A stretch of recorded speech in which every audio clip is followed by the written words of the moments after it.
Haruzetan Nowruz, Nowruzetan pîroz. Last night, Persian, Afghan, Kurdish, Zoroastrian, Baha'i, Central Asian and Ismaili communities in Canada and around the world celebrated Nowruz. Normally, it's a time for friends and family to gather around the half-seen table and enjoy music and food together. Nowruz nous donne également la chance de penser avec espoir et optimisme à l'année qui vient et de réfléchir à l'année qui s'achève. But I know the celebrations were a bit different this year.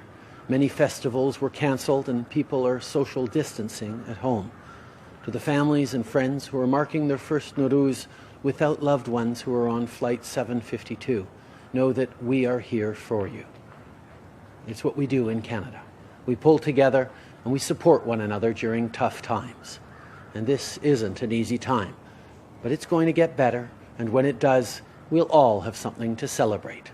Until then, stay home, be safe, and take care of one another. And to all those celebrating, Happy New Year.